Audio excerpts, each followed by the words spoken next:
Election की campaigning चलाई थी सर, लेकिन इस वक्त आपसे बहुत ज़्यादा खफा है, इसकी वजह क्या है सर? उसकी वजह आप देख रहे होगा, आज उनकी कैमरा भी नहीं उठ रहा है क्योंकि मैं ज़ातियात पे नहीं हूँ। मैं देखो उस सोशल मीडिया के फेवर में हूँ, उस जर्नलिज्म के फेवर में हूँ जो ब्लैक पर्सनल लोगों को परसेंटेज दे के अपने साथ सोशल मीडिया को नहीं लगवाता हूँ। मेरी एक आदत है, मैंने उस वक्त भी कहा था कि मुझे जीतने का भी खुशी है, मुझे गम इस बात के हैं मेरे साथ 5 से 6% लोग अगली दफ़ा नहीं होंगे जो ज़ाती तौर पर मेरे साथ, मुझे क्या मिलेगा बिल्कुल भी वजह नहीं होनी चाहिए कि सामने कौन बैठा है, मेरा पसंद का या मुखालिफ है। अगर ये चीज़ आपकी कैमरे में आ जाए, मेरा पसंद का है तो मैं कैमरा उठाऊं, जो मेरे फेवरेट नहीं है, जिसके साथ मेरे ज़ाती इख्तिलाफात है, उसके लिए मेरा कैमरा नहीं उठता तो मैं उस बंदे को क्या समझूं। ब्लैकमेलर इसने वाटर राइट की डिमांड की है, पहली दफ़ा गिलगित बल्तिस्तान की किसी भी हुकूमत ने अपने वाटर राइट की डिमांड की, वो इस वक्त की मौजूदा हुकूमत ने की है। दूसरा, हमने अपने इन्वायरमेंटल राइट जाके वो एक जिम्मेदार शहरी बन सकता है, अपने कौम की हिफाजत, अपनी कौम की तरक्की तब कर सकता है जब इंसान अपनी जेब से भी कुछ खर्च करे। गिलगित बल्तिस्तान की बेहतरी के लिए जो भी पार्टी सूट करता है, फेडरल में हुकूमत में हो, जिसकी से हो, उसके साथ इल्हाक करना हमारी मजबूरी। कोई ज़मीन का एक टुकड़ा भी कहीं नहीं किया लीज पे, यहाँ के पहाड़ हो, दरिया हो या ज़मीन, गिलगित बल्तिस्तान के लोगों की मलकियत, दो चीज़ें वाजिब है। वो बात की जाए जो उसने अपने कानों से सुना हो, वो बात की जाए उसने अपने आंखों से देखा हो। ये सुनी सुनाई बातों पे लोगों को वर्गलाना बहुत बड़ी एक लानत है। हम लीज पॉलिसी में गिलगित बल्तिस्तान के अवाम को बेनिफिशरीज बना रहे हैं। जब तक स्टेक होल्डर्स की लोकल लोगों की उसमें मुदाखलत नहीं होंगे, हम कोई भी लीज बाहर के लोगों को, मजहबी जमातों के साथ ना मेरा इल्हाक था और वो मेरी बहुत बड़ी गलती थी जो मैंने 2015 में इनके साथ रहा। मैंने अल्लाह से दुआ की कि वो इलेक्शन हार गया, अल्लाह का मेरा सुनना था, वो हार गया। अगर वो मैं जीता होता तो मैं आज़ाद दोबारा से जीत ज्वाइन करें सर। देखें, कोई काफिले का जिक्र नहीं हुआ है, ना हम आगे कोई हमारा कोई प्लान है। फिलहाल हम देखें, मैंने उस दिन भी कहा है कि सबसे बड़ी जो नैयर बुखारी के साथ आपको मुलाकात हमने जिस दिन भी कहता हूँ कि कोई भी पार्टी कहें कि चीफ मिनिस्टरशिप बल्तिस्तान से देगा, हम उस पार्टी के साथ जाने के लिए तैयार है, भले वो जिसको भी बनाए, लेकिन बल्तिस्तान का हक बनता है, बल्तिस्तान को चीफ मिनिस्टरशिप मिलनी चाहिए अगली दफा।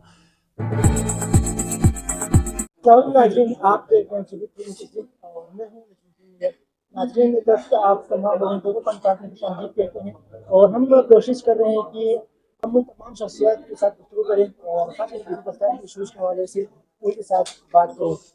तो आज हमारे दरमियान शरीक गुफ्तगू है सूबाई वज़ीर जनाब राजा नासिर साहिब, और इनके हमने बहुत वीडियोज़ भी देखे हैं और वो जब बात करते हैं तो वो किसी भी चीज़ को देखे बगैर ओपनली कर रहे होते हैं और ये दस्तक के इश्यूज़ के हवाले से भी जो फोरम पर बात कर रहे होते हैं और खासकर टूरिज्म के हवाले से भी इनका बहुत ज़्यादा किरदार रहा है।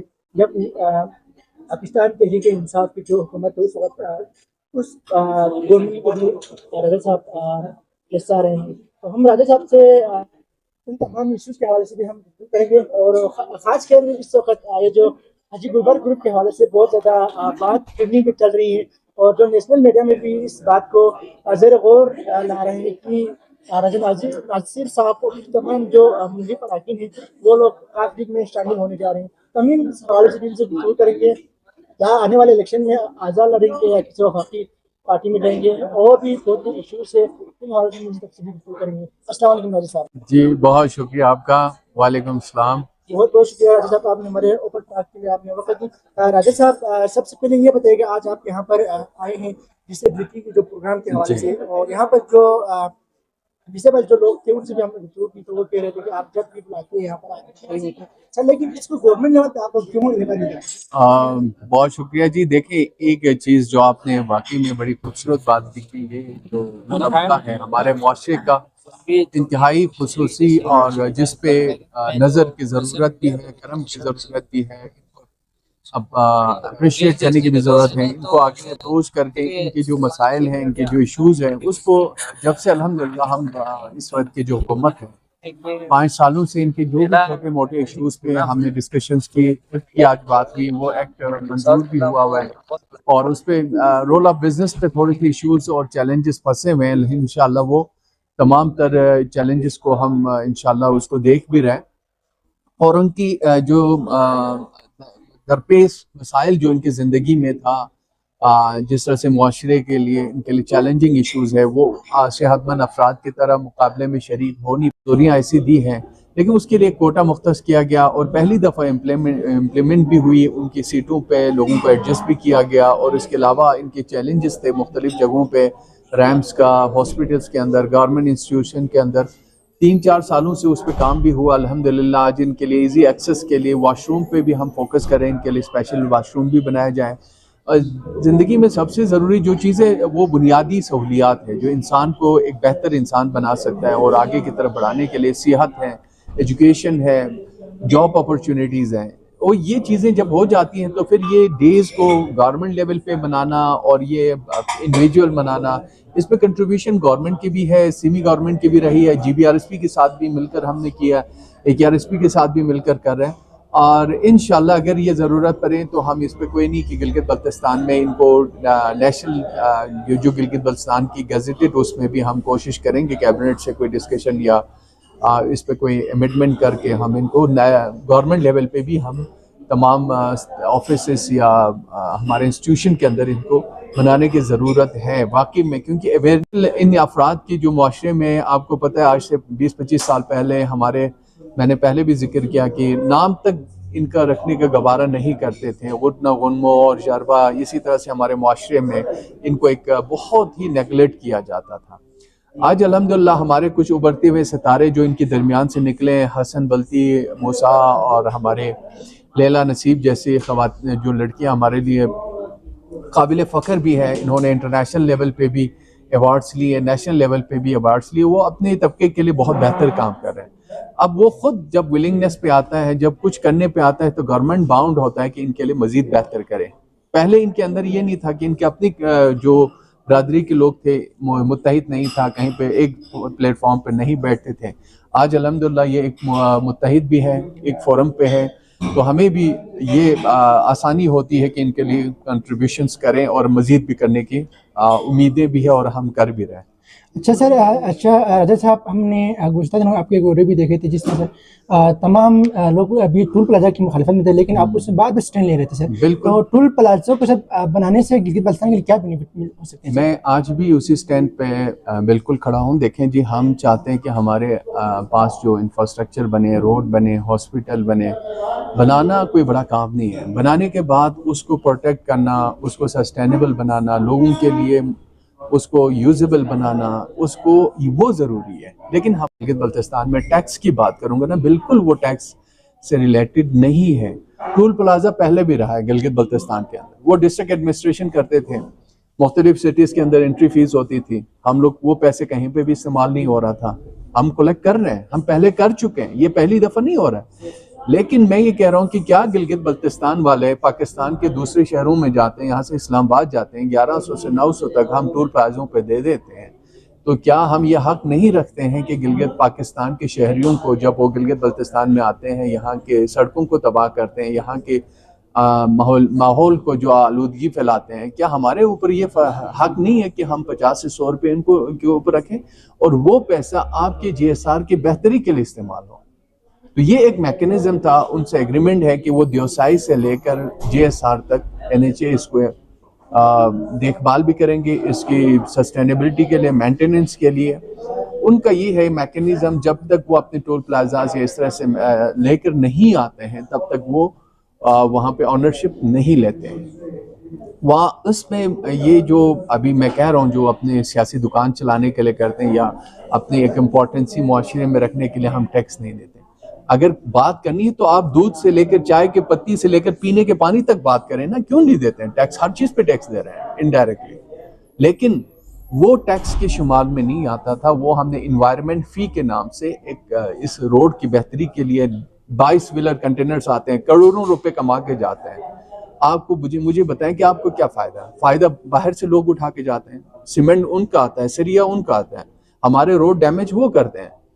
उसमें ये क्लियरली लिखा था नॉन GBNs, जो गैर GB के होंगे, गिलगित बल्तिस्तान के बाहर के लोग उस पैसे को देंगे, आपके जेब में से या किसी और के जेब में से नहीं जाना था।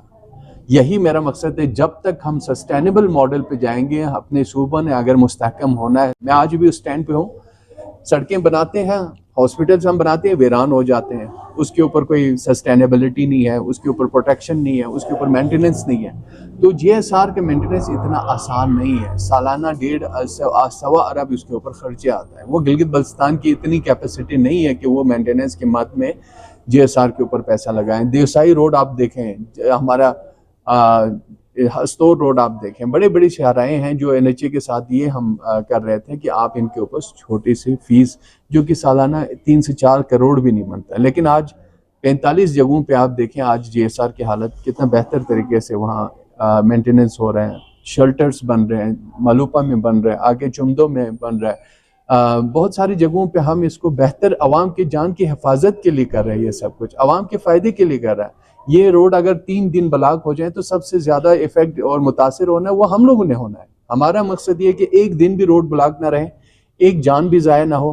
पिछला 1.5 साल ना एफडब्ल्यू ने ओनरशिप ली, ना एनएचए ने लिया। आपने रोड की हालत देखी होगी, कितने लोगों की जाने ज़ाया हो गए, कितने दिन रोड ब्लॉक होकर लोग फंसे रहे, एक पत्थर हटाने वाला नहीं मिला। तो जब तक हम इसकी ऑनरशिप किसी को नहीं देंगे तब तक ये रोड मुस्तहकम और यूज़फुल नहीं होगा। ये हमारा मकसद था। उसमें टैक्स गिलगित बल्तिस्तान की आवाम ने या किसी ने नहीं देनी।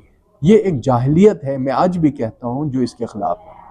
अच्छा राजा साहब, हम ये भी सुने हैं सर कि हमारे जो पहाड़ वो अमेरिका के लिए सेल आउट की और लीज पे दिए हैं, तो सर और ये भी कहा सर उस जब लीज देते वक्त उसमें आपको भी साइन है सर, तो क्या कहेंगे सर कि अभी आप लोगों ने ये लीज में दिए हैं सर, तो इससे हमारे जीबी के लिए क्या फायदा होंगे? बिल्कुल, मैं सबसे पहले तो एक चीज़ बताना चाहता कर रहे हैं ना सिग्नेचर्स की, कहीं पे भी लीज के ऊपर साइन नहीं हुआ है। पहली बात, ग्रीन टूरिज्म के साथ एक मुआहिदा हुआ है जिस पे साइन है। वो आपके अबेंडन जो प्रॉपर्टीज़ थे पीटीडीसी के पास, रेस्ट हाउसेस हैं, उसको हम चाहते थे जिस पे सालाना 10 से 15 करोड़ गिलगित बल्तिस्तान की हुकूमत को मेंटेनेंस की शक्ल में देना पड़ता था। उसके ऊपर जो ग्रेड 1 से लेकर जो मेंटेनेंस स्टाफ होते थे उसकी तनख्वाहों की शक्ल में हमारे ऊपर एक बर्डन था। उससे फ़ायदा क्या था? गिलगित बल्तिस्तान की किसी भी आवाम का कोई फ़ायदा था उन रेस्ट हाउसेस में? नहीं था ना। बीएनआर के मुलाजमीन का, एक्सेंस के, आरई के, चीफ एग्जीक्यूटिव के और जो वीआईपी पोर्टल, उनके फ़ायदे के लिए थी। हमने सोचा कि इससे कोई रेवेन्यू जनरेशन करें और लोगों को जॉब अपॉर्चुनिटीज़ सिविलियंस को मिले। इस के तहत हमने कोई ज़मीन का एक टुकड़ा भी कहीं नहीं किया लीज पे। यहाँ के पहाड़ हो, दरिया हो या ज़मीन, गिलगित बल्तिस्तान के लोगों की मलकियत है। यहाँ पे लीज पॉलिसी के लेकर हमारे मस्जिदों से, हमारे इमाम बारगाहों से गलत चीज़ें ब्रीफ हो रही है। मैं कहता हूँ जो भी मेंबर मस्जिद पे बैठता है उसके ऊपर कम से कम 2 चीज़ें वाजिब है। वो बात की जाए जो उसने अपने कानों से सुना हो, वो बात की जाए उसने अपनी आंखों से देखा हो। ये सुनी सुनाई बातों पे लोगों को वरगलाना बहुत बड़ी एक लानत है, जहालत है, क्योंकि इस तरह से लोगों को वरगलाया नहीं जाता। लीज पॉलिसी पे एग्रीमेंट हुआ है तो पाकिस्तान की अमेरिका की हुकूमत के साथ फेडरल का हुआ है, गिलगित बल्तिस्तान का नहीं हुआ है। गिलगित बल्तिस्तान का दूसरे सूबों में इम्प्लीमेंट हो सकता है। जो लीज पॉलिसी हुकूमत वक्त ने बनाया फेडरल ने, वो हमने अभी तक एक्सेप्ट नहीं किया है। पहली बात, हम लीज पॉलिसी में गिलगित बल्तिस्तान के अवाम को बेनिफिशरीज बना रहे हैं। जब तक स्टेक होल्डर्स की लोकल लोगों की उसमें मुदाखलत नहीं होंगे, हम कोई भी लीज बाहर के लोगों को नहीं देगा। और दूसरी एक खुशखबरी आज पहली दफ़ा आपके चैनल से मैं दे रहा हूँ, लीज का जो शेयरिंग था वो पिछले 2022-23 में कम करके 30% पे था। आज हम उसको दोबारा से लीज जो प्रॉफिट होगा वो 60% होगा गिलगित बल्तिस्तान के लोकल लोगों का, जहाँ पे अगर कोई लीज दी जाती है। तो ये फाइनल हुआ है, इसका भी अमेंडमेंट रूल्स बन रहा है। और यहाँ पे कोई भी पॉलिसी बनती है, हमारे अपने कस्टमरी लॉज के अलावा हमारे अपने लोगों जो इलाके की जो लोगों की जो हमारे रिस्म और रिवाज है उसको लाए बगैर कोई भी एक्ट, कोई भी पॉलिसी हम इम्प्लीमेंट होने नहीं देंगे। ये बात बिल्कुल गलत है कि हमने कोई साइन किया है, ना हम करेंगे। मैं आज भी इस चीज़ के उस पर हूँ। लैंड रिफॉर्म लाने का मकसद ही यही था, वो भी हमने लाया। आप हमारे मेंबरान ने ली। इस गवर्नमेंट की सबसे बड़ी जो है ना अचीवमेंट लैंड रिफॉर्म है, जिसने गिलगित बल्तिस्तान के अंदर से नोतोर रूल का खात्मा किया। सरकार खालिसे सरकार के कंसेप्ट को ख़त्म किया। ज़मीन के मालिक, ज़मीन हमारे गिलगित बल्तिस्तान के लोग हैं, पहाड़ के मालिक, दरिया के मालिक, इनकी रजामंदी के बगैर हम कोई लीज देंगे ना हमने दिया है। कि जो इलाका है हिंदूस में एक गाँव है सर हंगो, तो हम वहाँ पर गए थे तो रोड बहुत ज़्यादा खस्ता हाली की शिकायत है। तो हमने आवाम से बात की तो वो कह रहे थे कि पहले जो सारे नुमाइंदे आए थे उनकी तरफ से कोई काम नहीं किए, लेकिन जब से आप आए हैं तो उनके जो रोड्स और दीगर लाइटिंग के हवाले से आपने काम किए। लेकिन सर अभी हमने वहाँ पर एक चीज़ ये देखी कि वहाँ पर हेल्थ फैसिलिटीज़ और जो एजुकेशन के हवाले से वहाँ पर ना होने के बराबर हैं सर। और वो लोग ये कह रहे थे कि जब वहाँ पर कोई बीमार वगैरह होते तो उनको वहाँ से नीचे दमोदर लाना पड़ता है। इस हाल से आपने कोई बिल्कुल आपने देखा होगा, देखिए कुछ पॉपुलेशंस ऐसे होते हैं कि हर गांव में हम 10 बेडेड हॉस्पिटल बना नहीं सकते हैं। आपको पता है एफएपी जो कि फर्स्ट जो एड सेंटर है वो वहाँ पे ऑलरेडी अंडर कंस्ट्रक्शन है। स्कूल में हमारे पास मिडिल स्कूल के लिए अप्रूवल इंशाल्लाह आया हुआ है, पहले प्राइमरी थे। मेरे सबसे टॉप प्रायोरिटी जो हमारे 5 साल का रहा है वो एजुकेशन है। एजुकेशन में भी वुमेन एजुकेशन है और उसके बाद सेकेंडली हेल्थ पे है। एजुकेशन में अल्हम्दुलिल्लाह मैं चैलेंज से कह सकता हूँ कि गिलगित बल्तिस्तान के किसी हल्के में काम नहीं हुआ जो हमारे रुंदू में हुआ है। 62 प्रोजेक्ट्स मेरे हैं, 62 प्रोजेक्ट्स, जिसमें 2 डिग्री कॉलेज है, एक स्किल इंस्टीट्यूशन है जो नेफटेक के साथ एफिलिएशन में है, 4 हाई सेकेंडरी स्कूल्स की अप्रूवल हुई है, काम हो रहा है। बहुत सारे स्कूल अपग्रेड हुए हैं, बहुत सारे नए स्कूल्स बने हैं, प्राइमरी स्कूल्स बने हैं, 47 नए प्रोजेक्ट्स हैं और जो पुराने थे उनको अपग्रेड किया, एडिशनली वो दिया। वो इन सब को मिला के 62 मेरे पास पूरी लिस्ट मौजूद है। और एजुकेशन में भी वुमेन एजुकेशन हमारे टॉप प्रायोरिटी पे है और स्किल एजुकेशन। तो अल्हम्दुलिल्लाह हमने अपने हिसाब से बेहतर कोशिश करने की कोशिश की है। इलाका रुंदू इतना आसान हल्का नहीं है। एक हल्के में घूमने के लिए आपको कंप्लीट करने तो 4 से 5 दिन लगता है। एक नाले में जाएंगे तो आपको पूरा दिन लगा है, आप खुद जाके आए हैं, आपको अंदाज़ा होगा। जिस तरह का टेरेन है, जिस तरह की चैलेंजेस है, रोड इंफ्रास्ट्रक्चर और जो साबिका अदवार के जो काम है उसके ना होने की वजह से हमें बहुत ज़्यादा चैलेंजेस हैं। वो बेशक बहुत सारे काम नहीं होगा, 100% आज तक कोई बंदा नहीं हुआ है तो मैं कैसे हो सकता हूँ, लेकिन कोशिश अपनी की है बेहतर करने की। लेकिन हमारी कौम को जो ज़रूरत है इस वक्त, पॉजिटिव रहें, अच्छे काम मुस्बित अंदाज में करें, दूसरों पे क्रिटिसिज्म और दूसरों पे तनकीद के बजाय अपने आप का इस्लाह करें तो ये मुआशरा खुद ब खुद बेहतरी की तरफ जाएगा।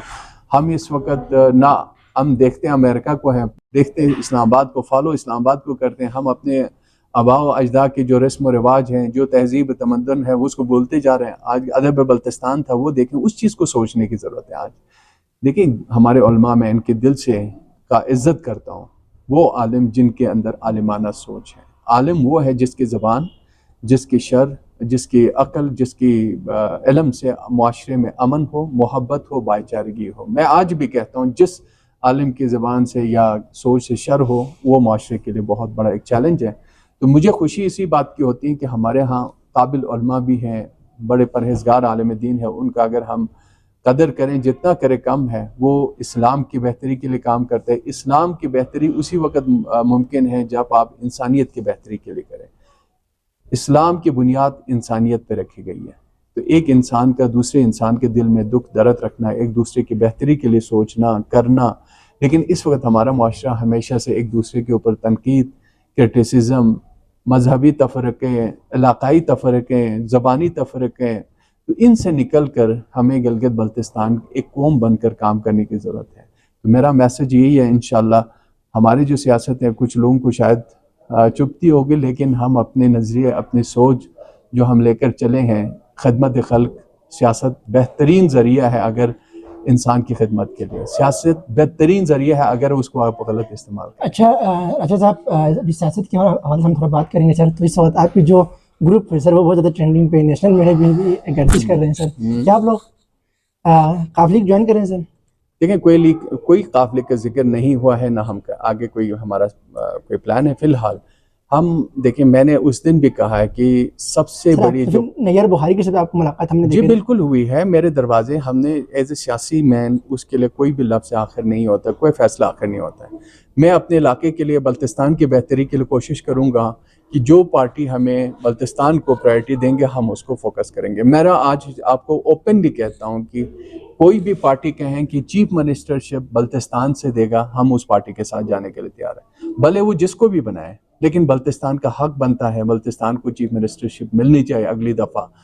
अगर अल्लाह ने हमें खिदमत का मौका दिया फिर से जीत के आने का, हमें उम्मीद है हमारे लोगों ने जिस तरह से हमें मोहब्बत दी है, खलूस दिया है, तो अगली दफ़ा भी हम असम्बली के उसमें आएंगे। लेकिन हमारी प्रायोरिटी यही होगी कि हम गिलगित बल्तिस्तान में इस दफ़ा बल्तिस्तान का हक बनता है कि क्योंकि मेजॉरिटी में सीटें यहीं से हैं, जो पार्टी हमारे साथ बल्तिस्तान की लीडरशिप के लिए भले मेरा कोई भी भाई आके उसको लीड करे, मुझे खुशी होगी कि मैं उसको सपोर्ट करने के लिए तैयार हूँ, लेकिन मिले बल्तिस्तान को प्रायोरिटी इस दफ़ा। ये मेरा सियासत का एक अवलीन जो मेरा प्रायोरिटी में आता है।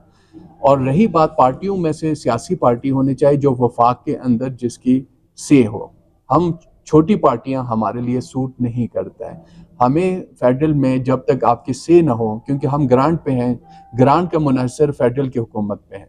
आप के लिए सबसे बड़ी जो पार्टी है, जब तक आपके नेशनल असम्बली में वोट की ताकत नहीं होगी, उस वक्त तक आपके लिए सबसे बड़ा नजरिया गिलगित बल्तिस्तान है। अपना हल्का है, अपना सूबा है, अपने लोग हैं, वो नजरिया होना चाहिए। जिस पार्टी के अंदर आपको कौन सी प्रायोरिटी दी जाता है उसको देखा जाता है। गिलगित बल्तिस्तान की सियासत नजरियात से हट के है। हाँ, आपके नजरिए की ताकत अगर कौमी असम्बली में हो, किसी पार्टी के साथ एफिलिएशन हो कि आपकी ताकत वहां जाके आप बोल सके, उस वक्त आप कहें। लेकिन इस वक्त हमारे लिए सबसे जो सूट करता है वो इस खत्ते की बेहतरी के लिए किसी भी ऐसी एक बड़ी पार्टी के साथ जिसकी फेडरल में से हो, उसके साथ एफिलिएशन होना ज़रूरी है। क्योंकि जब तक हम उनके साथ अच्छे रस्म व रिवाज और अच्छे ताल्लुक नहीं बनाएंगे, तब तक ग्रांट पे चढ़ने वाला सूबा आगे कामयाब नहीं हो सकता। और दूसरी बात जो इस हुकूमत की सबसे बड़ी कामयाबी है इस वक्त, जो हमारा फेडरल के साथ जो नेविगेशन जो डायलॉग चल रहे हैं, वो हम NFC में हिस्से के ऊपर जा रहे हैं। हमने अपने वाटर राइट की डिमांड की है। पहली दफ़ा गिलगित बल्तिस्तान की किसी भी हुकूमत ने अपने वाटर राइट की डिमांड की, वो इस वक्त की मौजूदा हुकूमत ने की है। दूसरा, हमने अपने इन्वायरमेंटल राइट की डिमांड की, वो पहली दफ़ा इस हुकूमत वक्त ने की है। तीसरा, हम द्यामर बादशाह डैम की इलेक्ट्रिसिटिकल राइट्स पे भी हमने इनसे डिमांड की, उस पर भी कमेटी बैठी है, उस पर भी हम डिबेट कर रहे हैं। लेकिन हम चाहते हैं कि रेवेन्यू जनरेशन जब तक नहीं आता है हमारे लोगों के अंदर, एक रिस्पॉन्सिबल शहरी की जो है ना सोच नहीं होगा। कुछ रेवेन्यू जनरेशन के लिए, कुछ इनकम जनरेशन के लिए हमारे लोगों के ऊपर भी कुछ लायबिलिटीज़ होनी चाहिए, क्योंकि तब जाके वो एक जिम्मेदार शहरी बन सकता है। अपने कौम की हिफाजत, अपनी कौम की तरक्की तब कर सकता है जब इंसान अपनी जेब से भी कुछ खर्च करे। कोई भी चीज़ जो मुफ्त का देता है वो इंसान को गाफिल बना देता है, बेकारी बना देता है। सब्सिडियाँ हमारे कौम के लिए काम, अगर सब्सिडी मांगनी हो तो गंदम से हटकर हमें तालीम और हेल्थ की सब्सिडी लेनी चाहिए, जो इस कौम को एक बेहतरीन रोशन मुस्तकबिल की तरफ लेके जाएगा। और जिस पे लोग सियासत करते हैं, कोई अपनी सब्सिडी के नाम पे सियासत करते हैं, कोई मजहबी, लेकिन इन चीज़ों से निकल कर आज हमें बहैसियत कौम गिलगित बल्तिस्तान की बेहतरी के लिए जो भी पार्टी सूट करता है, फेडरल में हो, हुकूमत में हो, जिसकी से हो, उसके साथ इल्हाक करना हमारी मजबूरी है। तो हम ये छोटी पार्टियों की तरफ जाना, तो मेरे लिए हिसाब से उससे बेहतर है कि हम आज़ाद रहें, अपने कौम की नुमाइंदगी करें, फिर उस जो भी हुकूमत आता है उसके साथ हम इल्हाक। अच्छा सर, आपके बारे में ये कहा जाता है सर कि आपको हमेशा से MWM की सपोर्ट रही है, जिस वजह से आप जीत रहे हैं सर। नहीं, मेरे तो टोटल अगेंस्ट MWM वही जमात है जिसकी वजह से मुझे PTI का टिकट नहीं मिला। आप कहते हैं सपोर्ट रही। MWM को मैंने वाज़ी अल्फाज में कहा था कि मुझे अगर 150% भी जीतने के चांस हो किसी मजहबी जमात के साथ, तो मैं सोच भी नहीं सकता हूँ कि, क्योंकि वहाँ पर मैंने चीज़ें देखी इनके साथ रह कर। मैं आई एम सॉरी टू से मजहबी जमातों के हक़ में नहीं हूँ। उनका कोई विजन या सोच आगे सियासत के लिए नहीं है। हमें अगर जमहूरी तौर पर काम करना है तो किसी पॉलिटिकल पार्टी के साथ जाना होगा जो आवाम की इशूज़ को समझते हो, जो सियासी शऊर रखता हो और एक विजन रखता हो। ये मजहबी जमातों के साथ ना मेरा इल्हाक था, और वो मेरी बहुत बड़ी गलती थी जो मैंने 2015 में इनके साथ रहा। मैंने अल्लाह से दुआ की कि वो इलेक्शन हार गया, अल्लाह का मेरा सुनना था, वो हार गया। अगर वो मैं जीता होता तो मैं आज़ाद दोबारा से जीत नहीं सकता था। उस वक्त जो लोग जीते थे, मैंने उनको भी यही कहा था कि तुम लोग आज जीत के भी हार गए और मैं हार के भी जीता हूँ। उसके 2 रीज़न है, लेकिन आज मैं डिटेल में नहीं जाऊँगा। सर, एक अहम सवाल सर जो जहनों में गर्दिश करते हैं सर, कि सर जो भी बंदा जीतते हैं वो कहते हैं फ्री एंड फेयर हुए, और जो हारते हैं वो कहते हैं इसमें धांधली हुई है। तो जो रोकथाम के लिए हुकूमत काम क्यों करते हैं सर? रोकथाम होता है, ये इंसान का नेचर है। अगर मैं आज जीता हूँ तो मैंने कभी नहीं कहा उस वक्त धांधली हुई। मैं जब हारा मैंने कहा फेयर हुआ। हुकूमत वक्त है, उसकी कुछ पॉलिसीज़ होता है, वो चाहता है कि एक पार्टी को एज दी जाए, उसकी कोशिश होती है, उसमें 5 से 10% वो कामयाब होता है। आज मेरा अगर किसी हुकूमत वक्त जो हुकूमत के सिस्टम में है, मैं उनके साथ चलता हूँ तो उनकी कोशिश ये होगी कि मुझे ही सपोर्ट करे। अगर आज मैं अपोजिशन में हूँ, उनके खिलाफ हूँ, तो वो कोशिश करेगा कि मैं दोबारा से उस सीट पे ना हूँ। तो ये धांधली वाला सिस्टम जो है ना, वो कोई भी सिस्टम, आपको पता है कि इस्लाम वक्त जब हुजूर पाक सल्लल्लाहु अलैहि वसल्लम से लेकर अब तक लोगों के इल्ज़ामात रहे हैं, आइमा को बख्शा है ना, खुलफा को बख्शा है ना। तो ये हमारे मुसलमानों का एक सोच है। ये किसी भी बड़े कंट्रीज़ में इस तरह से ज़्यादा नहीं होता है, लेकिन अनफॉर्चुनेटली पाकिस्तान के अंदर ये चीज़ें हैं। लेकिन हुकूमत वक्त ने इस सिस्टम को चलाना होता है, इस्टेब्लिशमेंट ने चलाना होता है, उनकी थोड़ी बहुत फेवरिज्म एक दो पार्टीज़ के साथ होता है। ये एक किसी भी दुनिया में, किसी भी कौम में, किसी भी जगह आप जाएंगे जमहूरियत में ये चीज़ें होती हैं। कि पिछले साल आपकी जो इलेक्शन की जो कैंपेन के दौरान जो मीडिया के लोग थे, जो आपकी सोशल मीडिया टीम थे, वो आप इलेक्शन की कैंपेन चलाए थे सर, लेकिन इस वक्त आपसे बहुत ज़्यादा खफा है। इसकी वजह क्या है सर? उसकी वजह आप देख रहे होगा, आज उनकी कैमरा भी नहीं उठ रहा है, क्योंकि मैं ज़ातियात पे नहीं हूँ। मैं देखो उस सोशल मीडिया के फेवर में हूँ, उस जर्नलिज्म के फेवर में हूँ जो ब्लैकमेलर ना हो।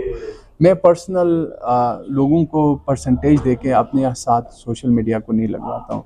मेरी एक आदत है, मैंने उस वक्त भी कहा था कि मुझे जीतने का भी खुशी है, मुझे गम इस बात के हैं, मेरे साथ 5 से 6% लोग अगली दफ़ा नहीं होंगे जो ज़ाती तौर पर मेरे साथ मुझे क्या मिलेगा सोच के आता है। मैं उस सियासत के ख़िलाफ़ हूँ, चाहे वो जर्नलिज़म में हो, चाहे वो सियासत में हो। मैं उन लोगों को अप्रिशिएट करता हूँ। जर्नलिज़म एक जहाद है, आपने ये नहीं देखना है कि मुझे क्या फ़ायदा मिलता है, मुझे कितने रुपये मिलता है, मेरी एक ड्रोन कैमरे की डिमांड है, वो पूरा होता है नहीं होता, ये चीज़ें मैं नहीं देखता हूँ। मैं ये देखता हूँ कि आप आज आपको फ़र्क साफ ज़ाहिर हुआ होगा, आप किसी एक इवेंट को कवरेज कर रहे हैं तो आपके पास ये बिल्कुल भी वजह नहीं होनी चाहिए कि सामने कौन बैठा है, मेरा पसंद का या मुखालिफ है। अगर ये चीज़ आपकी कैमरे में आ जाए, मेरा पसंद का है तो मैं कैमरा उठाऊं, जो मेरे फेवरेट नहीं है, जिसके साथ मेरे ज़ाती इख्तिलाफात है, उसके लिए मेरा कैमरा नहीं उठता, तो मैं उस बंदे को क्या समझूं, ब्लैकमेलर ही समझूंगा ना। तो ये आज के सामने है, मैं उसके सामने भी बोलता हूँ, वो मेरे सपोर्ट है। सपोर्ट अगर मैं आप मेरे साथ करेंगे, आपके नुमाइंदे के साथ, कि कल को मुझे क्या मिलेगा, तो आप भी बेवकूफ़ है, वो भी बेवकूफ़ है। सपोर्ट ये होना चाहिए कि मैं अपने मुआशरे को, अपनी जर्नलिज्म, अपनी सोच से बेहतर कर सकता हूँ, वो आपकी एक कामयाबी होगी।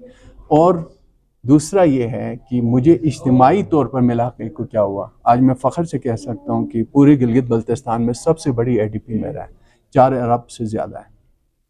तो उस पर खुश होना चाहिए इनको, लेकिन इस बात पे नहीं है रुंदू को क्या मिला, इस बात पे नाराज़गी है कि मुझे क्या नहीं मिला।